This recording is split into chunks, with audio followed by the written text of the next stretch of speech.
오늘 말씀을 통해서 우리가 드리는 예배와 예수 십자가의 공로가 얼마나 큰 은혜인가를 깨닫는 시간이 되었으면 좋겠습니다. 아신 분은 아시겠지만 내일부터 실외에서 마스크 착용이 전면 해제가 됩니다. 그동안에 실외에서 마스크를 착용하지 않았지만 50명 이상 모이는 집회라든가 공연에서는 의무적으로 마스크를 착용을 했었습니다. 그러나 이제 정부는 코로나의 유행이 고비를 넘겼다라고 판단을 한 것입니다. 코로나 기간 동안 우리는 서로 간에 함부로 대면하지 못했습니다. 서로 적정거리를 유지했고 대면하기 위해서 꼭 필요한 것이 마스크 착용이었습니다. 코로나가 발생한 지 어느덧 3년이 다 되어 가는데 여전히 우리가 마스크에서 벗어나지 못하고 있습니다. 아마 모르긴 몰라도 그전부터 마스크 회사를 운영했던 그 분들은 큰 돈을 벌었을 것 같습니다. 뭐 때문에 대면하지 못하고 또 마스크로 서로의 얼굴을 가려야 하는가? 그것은 눈에 보이지는 않지만 사람을 병들게 하고 전염시키는 바이러스 때문에 그렇습니다. 바이러스에 옮을까봐 혹은 옮길까봐 얼굴에서 얼굴로 직접 대면하지 못했던 것입니다. 성경을 보면은 나병 환자들은 일반인과 직접 접촉하지 못하고 멀찍이 격리가 되어야 했습니다. 만약에 일반인과 접촉하게 되면은 돌에 맞아 죽을 수 있었습니다. 왜냐하면 나병이 전염될 수 있기 때문에 이 나병 환자들을 부정하게 여기고 이렇게 거리를 유지했던 것입니다. 이처럼 예나 지금이나 전염성 질병을 가진 자는 정상인과 대면하지 못하고 격리되거나 아니면은 전염을 차단하는 장치가 필요한 것입니다. 그럼 우리가 하나님을 대면하는 것도 같은 이치입니다. 본래 첫사람 아담은 하나님과 자유롭게 대면하던 자였습니다. 왜냐하면은 아담은 하나님의 형상대로 지음을 받았기 때문에 그렇습니다. 여기서 말씀드리는 하나님의 형상이란 여러 가지 뜻이 담겨 있지만 그 중에 하나님의 도덕적 형상을 포함하고 있습니다. 즉 아담은 본래 하나님과 같이 의와 진리가 충만하고 거룩하고 흠이 없이 창조가 되었다라는 뜻입니다. 일체의 죄에 오염되지 않은 그런 순전한 존재였습니다. 그래서 시편 8편에 보면은 하나님보다 조금 못하게 창조하시고 영화와 존귀로 관을 씌우셨다라고 말씀하고 있습니다. 즉 아담은 하나님보다는 조금 못하지만 하나님을 닮아 신적인 존재로서 거리낌 없이 하나님께 나아가고 대면하고 교제하는 그런 존재였던 것입니다. 그런데 아담이 그만 마귀의 유혹에 빠져서 죄를 짓고 맙니다. 죄로 인해 타락한 마귀는 그만 하나님의 형상을 잃어버렸습니다. 전에는 하나님께 거리낌 없이 다가갈 수 있고 대면할 수 있었는데 이제는 하나님을 대면하는 것이 두렵고 그 결과 하나님을 피하게 되어버렸습니다. 여러분 제가 코로나에 걸려보니까 조금은 이해할 것 같습니다.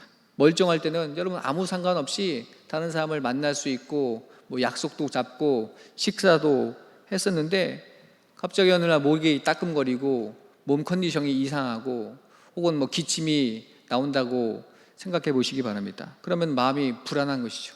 아니 내가 코로나에 걸렸나 하면서 어제 나랑 밥 먹었던 사람에게 이것을 말해줘야 되나 말아야 되나 하면서 고민을 하고 가능하면 숨기고 싶은 것이죠.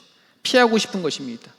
죄 지은 것도 아닌데 죄 지은 것 마냥 두렵게 그렇게 피하게 되는데 이것은 죄나 전염병이나 같은 이치이기 때문에 그런 것입니다.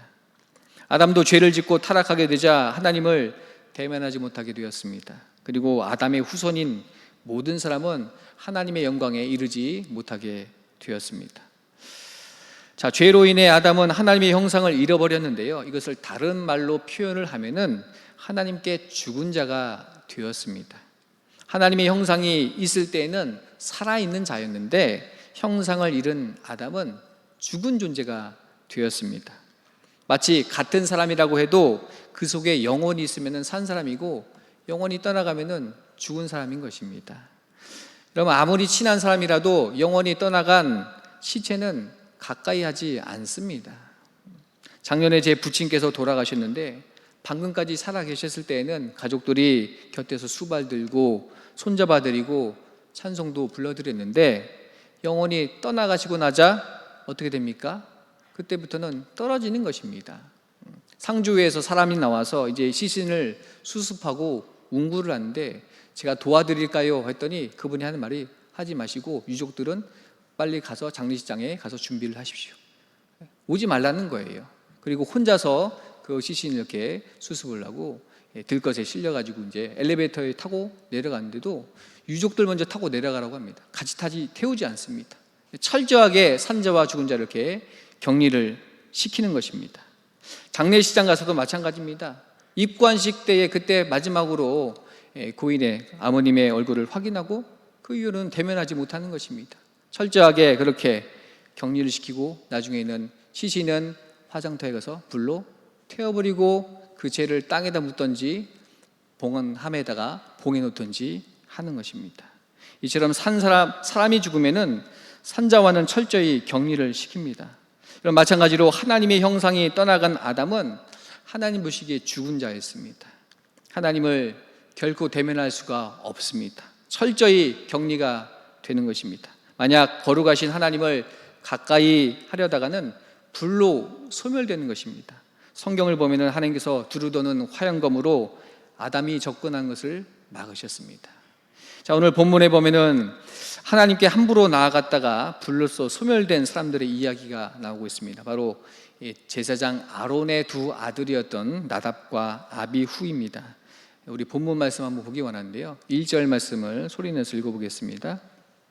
시작. 아론의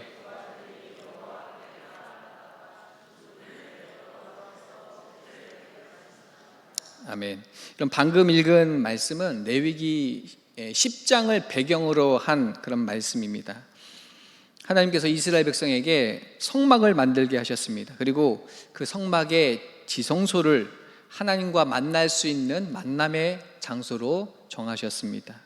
그러니까 여러분, 아담이 범죄한 이후에 그동안에는 하나님께 나아갈 수 있는 방법이 전혀 없었습니다. 그저 하나님이 나타나셔서 만나주시면 만날 수 있는 것이지 사람 편에서 하나님께 나아갈 수 있는 길이 없었습니다. 그것도 하나님께서 만약에 나타나셔서 사람을 만나주시면 그 하나님을 경험한 사람은 두렵고 떨리는 마음으로 화로다 나여 망하게 되었도다 라고 하는 것입니다. 왜냐하면 죄인으로서 거룩한 하나님을 대면했기 때문에 그런 것입니다.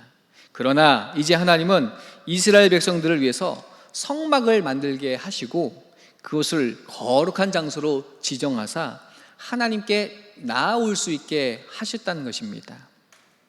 물론 아무나 가는 것이 아니고요, 백성 중에 대표로 해서 대제사장이 1년에 딱 한 차례 지성소를 통해서 하나님께 나아가게 되는 것입니다. 그럼 지성소란 것은 성막에서 가장 은밀한 밀실인데 두꺼운 휘장으로 가려져 있었습니다. 휘장을 걷고 지성소 안으로 들어가면은 하나님의 말씀이 담겨 있는 법궤라는 상자가 있습니다. 그리고 그 법궤를 덮는 그 덮개가 있었는데 그 덮개의 모양은 두 천사가 날개를 이렇게 감싸듯이 모여 있는 그런 모양입니다. 그 두 천사가 감싸고 있는 그 덮개, 그것을 하나님은 속죄소라고 부르셨습니다. 그 속죄소에서 하나님께서 만나 주시겠다라고 말씀을 하신 것입니다. 여러분, 이 속죄소가 있는 지성소는 불교적으로 표현을 한다면은 피안과 차안이 교차하는 현관이라고 할 수 있겠습니다. 여러분, 현관은 어떤 공간입니까? 실외에서 실내로 들어가는 중간의 공간 아닙니까?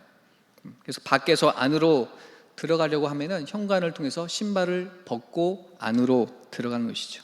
보통 택배 기사가 여러분 집에 방문해서 물건을 주고 갈 때 어디까지 들어올 수 있냐면은 현관까지 들어와서 이제 만나고 주고 돌아가는 것이죠. 이처럼 현관은 안과 밖이 교차하는 공간으로 사실 이 불교의 용어입니다. 거물 현자에 닫을 관자라고 해서 피안을 닫아놓는 곳이다, 뭐 이런 뜻입니다. 죄악된 이 세상에서 하나님의 세계로 나아갈 수 있는 어떤 입구, 하나님을 접할 수 있는 장소, 현관으로서 바로 지성소가 되겠습니다. 여러분, 그러니까 우리가 지금 구약 시대에서는 상상할 수 없는 우리가 은혜를 누리며 살아가고 있는 것입니다. 여러분, 우리가 얼마나 자유롭게 예배하면서 하나님께 나아갈 수 있습니까? 두세 사람이 내 이름으로 모인 곳에 나도 그들 중에 있느니라 주님께서 약속을 하셨습니다. 우리는 장소에 구애받지 않고 예수 이름으로 모이면은 예수님께서 그곳에 임하시겠다는 것입니다. 할렐루야. 심지어 각 사람의 마음을 성전 삼아서 거기를 찾아가시겠다는 것입니다. 여러분, 우리가 예배 드릴 때 어떤 제한 사항이 있습니까? 없습니다. 뭐 죽을 위험이 있습니까? 그것도 없습니다. 집에서 모일 수도 있고 뭐 밖에서 모일 수도 있고, 우리가 언제든지 어디서든지 하나님께 나아갈 수 있는 것입니다. 여러분, 사실 이 모든 것이 엄청난 은혜요, 예수님의 십자가의 공로 때문인 줄 믿으시기 바랍니다. 자, 그렇게 하나님께서 성막을 완성하게 하고는 이제 처음으로 개장을 했습니다. 그런데 그만 대제사장의 아들이었던 나답과 아비후가 사망을 한 사건이 발생을 한 것입니다. 그게 바로 레위기 10장에 나와 있는 사건입니다. 그럼 왜 그 두 명이 죽었는가? 하나님께서 명하시지 않는 다른 불로 하나님께 나아갔다가 타 죽은 것입니다. 성막 안에는 향을 피우는 분향단이 있는데 그 분향단의 불은 제단에서 불을 항상 갖고 와서 불을 이렇게 피워야 되는 것인데, 그만 나답과 아비후가 엉뚱한 불을 가져다가 향을 피우다가 그렇게 하나님 앞에서 죽게 되는 것입니다. 이 사건을 통해서 하나님은 엄중한 경고를 하고 계십니다. 거룩하신 하나님께는 아무나 나올 수 없고 오직 거룩한 직임을 맡은 제사장만이 나오는데, 제사장이라 할지라도 하나님 보시기에 부정함이 보이면은 소멸된다는 거예요. 자, 그래서 2절에 보면은 뭐라고 말씀하신지 또 읽어보겠습니다. 2절 말씀 시작. 여호와께서 모세에게 이르시되 속죄수 앞에 아무 때나 들어오지 말라. 그리하여 죽지 않도록 하라. 이는 내가 구름 가운데서 속죄소 위에 나타남이니라. 아멘. 아무 때나 들어오지 말라. 그리하여 죽지 않도록 하라. 이렇게 말씀하셨어요. 그러니까 허락 없이 함부로 들어오면 죽는다, 이런 뜻입니다. 여러분, 내가 하나님을 만나고 싶다고 아무 때나 갔다가는 죽는 겁니다. 정해진 때에, 부를 때에 오라는 것입니다. 우리나라도 왕정시대에 뭐 아무나 왕에게 나아갈 수 있습니까? 임금의 얼굴을 함부로 쳐다볼 수 있습니까? 임금의 얼굴을 용안이라고 불렀잖아요. 용의 얼굴이라는 거예요. 얼마나 두려우면 그렇게 불렀겠습니까? 구약 에스더서를 읽어보면 페르시아 시대 이야기가 나오는데, 페르시아 법에는 함부로 왕에게 나아갔다 그냥 죽는 거예요. 왕이 부르지도 않았는데 나온 사람은 다 죽이는 것이 그 나라의 법이었고, 딱 왕 앞에 나왔을 때 금오를 내밀면은 살 수 있다, 이런 이제 법이 있었던 시대였습니다. 이처럼 높은 보좌에 앉은 이를 아무나 아련할 수 없고 함부로 나아갈 수 없듯이, 죄인된 사람도 거룩하신 하나님께 함부로 나아갈 수 없는 것입니다. 자, 그렇다면 어떻게 하나님께 나아갈 수 있는가? 하나님께서 이걸 규례로 정해 주셨어요. 이대로 해야지만이 죽지 않는다 라고 하셨는데요, 그 내용이 3절부터 5절까지 나와 있습니다. 우리 또 읽어보겠습니다. 3절부터 5절 시작. 아론이 성소에 들어오려면 수송아지를 속죄 제물로 삼고 순양을 번제물로 삼고 거룩한 세마포 속옷을 입으며 세마포 속바지를 몸에 입고 세마포 띠를 띠며 세마포 관을 쓸지니 이것들은 거룩한 옷이라. 물로 그의 몸을 씻을 것이며 속죄 제물로 삼기 위하여 순년소 2마리와 번제물로 삼기 위하여 순양 1마디를 가져갈지니라. 아멘. 첫 번째로요, 속죄 제물로 피를 흘리라는 것입니다. 이것은 죄의 문제를 해결하기 위해서 그런 것입니다. 피 흘림 없이는 사함이 없다. 죄로 인해 타락한 사람은 하나님께 나아가기 위해서 이 죄의 값을 지불을 해야 되는데, 바로 피 흘림이고 사망이 죄의 값이 되는 것입니다. 그럼 아담이 죄를 범하였을 때에 하나님께서 그 죄를 덮어주기 위해서 가죽옷을 지어 입히셨다, 이렇게 나와 있습니다. 이 뜻은 아담 대신에 어느 짐승이 죽임을 당했다라는 뜻이 되는 것입니다. 마찬가지로 하나님께 나아갈 제사장은 본인 대신 죽을 제물을 잡고 피 흘린 후에 죄사함을 입고 나올 수 있다, 이렇게 말씀을 하신 것입니다. 이처럼 구약의 제사는 피의 제사입니다. 우리가 오늘날 뭐 제사상을 차려놓는다 하지만 그건 다 사실 가짜이고 잘못된 것이고요. 진짜 제사는 소면 소, 양이면 양, 염소면 염소, 이처럼 정해진 제물을 잡아서 피를 흘려야지만이 참된 제사인 것입니다. 또 두 번째로 제사장은 물로 몸을 씻으라고 말씀하고 계십니다. 거기 보면은 뭐 거룩한 옷을 입으라 말씀하셨는데 그 전에 물로 몸을 씻고 입으라 이렇게 말씀하셨습니다. 여러분 생각을 한번 해보시기 바랍니다. 지금 광야에서 살던 시대입니다. 광야에서 생활하는데 물이 얼마나 귀하겠습니까? 마실 물도 없는데 목욕은 상상하기 어려운 그런 환경입니다. 그런데 제사장은 그 귀한 물을 준비해 놨다가 하나님께 나아가기 전에 반드시 깨끗이 씻고 나아가야 된다는 것입니다. 그러니까 급하다고 물을 함부로 사용해서는 안 되고 철저하게 준비를 해뒀다가 하나님께 나아갈 때 그것을 목욕으로 이렇게 사용을 해야 되는 것입니다. 여러분, 무당들도 귀신을 불러들일 때는 목욕제계를 한다고 하잖아요. 하물며 하나님께 나아가는 대제사장이 뭐 대충 씻었겠습니까? 꼼꼼히 씻지 않았겠습니까? 또 세 번째로 거룩한 옷을 입으라고 말씀하셨습니다. 순서대로 보면은 세마포 속옷을 입고, 세마포 속바지를 입고, 세마포 띠를 띠고, 세마포 관을 써라. 여러분, 여기서 이 제사장의 옷은 공통적으로 세마포로 만들어져 있습니다. 가는 베옷을 뜻하는 것입니다. 뭐 다른 무늬라든가 재료가 섞여 있는 혼방의 재질이 아니고 순수 세마포로 된 옷을 입어라. 하나님께 나아간 자는 정결하게 한 마음이어야 된다는 뜻입니다. 세상과 섞여서는 안 되고 철저하게 구별이 되어야 한다는 것입니다. 마치 여러분 결혼식에 신부가 새하얀 드레스를 입잖아요. 순결을 상징한 것 아닙니까? 그전엔 뭐 여러 사람을 만났어도 이제는 딱 한 마음을 정한 것이죠. 한 남자에게 남편을 삼으면서 한 남자를 바라보겠다라는 상징이 되겠습니다. 하나님께 나아간 자도 그와 같이 하나님만을 섬기는 마음으로 나가야 된다라는 의미를 담고 있습니다. 네 번째로 백성의 속죄 제물까지 가져가라 이렇게 말씀하고 계십니다. 그러니까 제사장은 개인적으로 하나님을 만난 자가 아니고 모든 백성을 대신해서 하나님께 나아간 자입니다. 그러니까 대표성을 띠고 있기 때문에 백성들의 죄를 대신 담당하는 속죄 제물까지도 드리고 가야 했습니다. 자, 여러분, 이처럼 구약시대에 하나님께 나아가는 그 과정은요, 굉장한 준비와 정성, 긴장감을 가지고 예배를 완성을 해야 되는 것입니다. 여러분, 얼마나 복잡합니까? 지금 우리가 드리는 가벼운 마음으로 임하고 있는 예배의 자세와는 다른 것입니다. 오늘날 우리는 뭐 가벼운 마음으로 웃으면서도 찬양하고 박수도 치고 여러분 악기도 연주하고 편안한 목장으로 나왔지만 구약 시대의 제사장은 목숨 걸고 하나님께 나아갔던 것입니다. 까딱하면은 죽는 것입니다. 하나님께서 지금 일러두신 사항을 빈틈없이 숙지하고 외워놨다가 철저하게 준비해서 예배를 드려야 했던 것입니다. 아마 아론의 나이가 80세가 넘은 고령이었을 텐데 이것을 다 외우고 정확하게 지키기 위해서 얼마나 긴장을 했을까 우리가 좀 짐작을 해볼 수 있는 것입니다. 여러분, 저도 예배를 집례하면서 긴장감을 가지고 예배를 준비하지만 실수할 때가 많이 있습니다.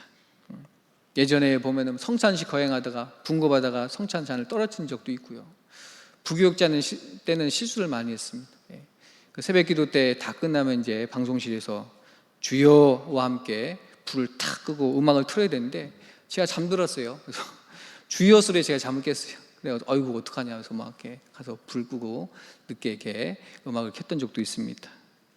또 부목사 나간 지 얼마 안 돼서는 주일 새벽기도의 담당인데 깜빡 잠들었어요. 전화 와서 보니까 벌써 5시가 넘었습니다. 야, 이거 어떡하냐.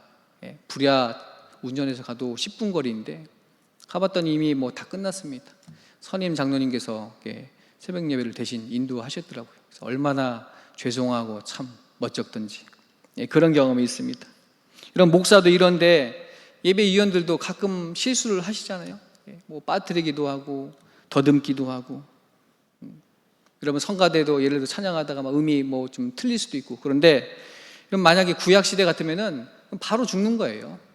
조금만 주님 앞에 온전치 못하면은 바로 우리가 죽음을 면치 못하는 것입니다. 그러나 저나 여러분이나 우리는 예배 가운데 죽지 않고 살아 있습니다.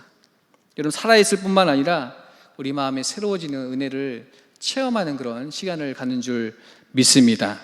그럼 그 이유가 무엇이냐면요, 바로 예수 그리스도 십자가 때문에 그런 것입니다. 우리가 살펴봤던 하나님께 나아가야 될 그 깐깐하고 숨막히는 모든 과정을 예수님께서 십자가에서 죽으심으로 단번에 완성을 해 놓으신 것입니다. 믿으시면 아멘 하시기 바랍니다. 첫 번째로 예수님이 십자가에서 피 흘려 죽으심으로 모든 제사를 완성시켜 버리셨습니다. 히브리서 9장 12절에 보면 그런 말씀이 있는데요, 염소와 송아지의 피로 하지 아니하고 오직 자기의 피로 영원한 속죄를 이루사 단번에 성소에 들어가셨느니라. 그럼 짐승의 피는 일시적인 것입니다. 그때 유효한 것이지 영원하거나 완전한 것이 아니었습니다. 그러나 하나님의 아들이신 예수님의 보혈은 모든 죄를 사하는 영원한 언약과 능력이 있는 것입니다. 마귀와 귀신이 꼼짝 못하는 것이 무엇입니까? 바로 예수님의 십자가의 보혈입니다. 왜냐하면 이 보혈이 죄를 씻기 때문에 그렇습니다.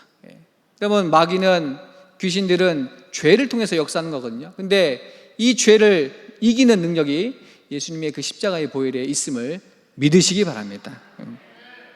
또 두 번째로 예수님의 십자가의 보혈로 우리 죄가 씻어졌습니다. 여러분 제사장은 물로 몸을 씻지만 다음번에 또 씻어야 되는 거예요. 또 나갈 때 또 씻어야 되는 것입니다. 그러나 여러분 십자가의 보혈은 단번에 우리 죄악을 깨끗하게 씻으신 줄 믿으시기 바랍니다. 그래서 우리는 예수님의 보혈로 목욕한 자와 같습니다. 여러분 목욕한 자는 뭐 외출을 하고 나서 집안에 들어올 때에 발이 더러워질 수 있는데 그럼 발만 씻으면 되는 것입니다. 손만 깨끗이 씻으면 되는 것입니다. 그러나 목욕하지 않는 자는 뒤에 보면 거룩한 옷을 입을 수 없는 것이죠. 옷을 입지 못하면은 나중에 천국에 들어가지 못하는 결과를 낳는 것입니다. 근데 우리는 예수님의 보혈로 우리 죄가 아주 깨끗하게 씻어지는 것입니다. 세 번째로 예수님의 의의 옷을 우리는 입게 되었습니다. 여러분 예수님은 우리를 깨끗게 하시고는 예수 그리스도의 의의 옷을 입혀주셨습니다. 갈라디아서 3장 27절에 보니까 그런 말씀이 있어요. 누구든지 그리스도와 합하기 위하여 세례를 받은 자는 그리스도로 옷 입었느니라. 여러분 아까 목욕하지 않는 자는 옷을 입을 수 없듯이, 그런데 우리는 목욕을 했기 때문에 그리스도의 옷을 입음으로써 이제 아버지의 잔치 자리에 들어갈 수 있는 것입니다. 여러분 탕자가 아버지께 돌아왔을 때에 아버지가 그를 깨끗하게 한 후에 옷을 입히고 잔치 자리에 참여하게 하였습니다. 마찬가지로 천국에 들어가는 자는 깨끗한 예복을 입어야 하는데 그것이 바로 예수 그리스도의 의의 옷입니다. 여러분 옷을 통하여서 그 사람이 누군지를 알 수 있는 것이죠. 경찰이면 경찰 제복, 군인이면 군복, 학생이면 교복. 이 옷은 자격이 주어져 있는 것입니다. 아무리 경찰이라고 해도 여러분 사복을 입고 뭐 도로에 서가지고 까딱하면 차가 뭐 멈춥니까? 아니죠. 근데 경찰이 제복을 탁 입고 손가락으로 탁 까딱하면은 큰 덤프트럭이라도 멈출 수밖에 없는 거예요. 자격이 주어지는 것입니다. 마찬가지로 천국은 그리스도로 옷 입은 옷을 입어야지만이 들어갈 자격이 있는 것입니다. 그래서 우리는 예수님의 피로 깨끗함을 입고 그리스도의 의의 옷을 입게 된 줄 믿으시기 바랍니다. 네 번째로요, 예수님은 온 백성의 죄를 담당을 하셨습니다. 예수님 자신의 죄로 십자가에서 죽으신 것이 아니고 인류의 죄 때문에 십자가를 지신 것입니다. 세례 요한은 말하기를 보라 세상죄를 지고 가는 하나님의 어린 양이로다라고 말을 하였습니다. 자, 이와 같은 예수님의 십자가 공로를 통해서 우리가 하나님께 나아갈 수 있음을 믿으시기 바랍니다. 그럼 이 시간 예배 자리도 우리가 예수님을 통해서 하나님께 나아가는 것입니다. 그래서 주님께서는 내가 길이다 말씀하셨습니다. 예수님을 통하지 않고는 아버지께로 올 자가 없기 때문에 그런 것입니다. 자, 그렇다면요, 마지막으로 예수님의 십자가를 통과하기 위해서 그럼 우리가 무엇을 해야 되는가? 딱 하나입니다. 믿음입니다. 믿음으로 우리가 예수 십자가를 통하여 하나님의 보좌 가운데 나아갈 수 있는 것입니다. 히브리서 11장 6절에 보면 우리가 잘 아는 말씀인데요, 믿음이 없이는 하나님을 기쁘시게 하지 못하나니 하나님께 나아간 자는 반드시 뒤에 보면은 믿어야 할지니라 이렇게 나와 있습니다. 믿음으로 나아가는 것입니다. 예수님의 십자가가 나의 십자가임을 믿는 것입니다. 또 예수님이 나의 구주이심을 믿는 것입니다. 그것을 믿고 의지할 때야 하나님께 나아갈 수 있는 것이지, 내가 양심껏 살아왔다, 남보다 좀 더 의롭기 때문에 그러면 그것은 다 착각인 것입니다. 아닙니다. 우리는 다 죽을 수밖에 없는 죄인일 뿐인데 예수님 때문에 내가 살 수 있음을 믿는 것입니다. 자, 오늘 우리가 말씀을 통해서 이 예배 시간 얼마나 은혜요, 또 예수님의 십자가의 공로가 얼마나 큰 것인가를 다시 한번 깨달았으면 좋겠습니다. 우리가 지금은 예배를 통해서 희미하게 주의 영광을 바라보지만 이제 장차 천국에 들어가서는 영광에서 영광에 이르도록 주의 얼굴을 대면할 때가 있을 것입니다. 자, 그때까지 주 예수를 붙들고 끝까지 하나님께 나아가기를 힘쓸 수 있는 저와 여러분들 되시기를 주 이름으로 축원합니다. 기도하겠습니다.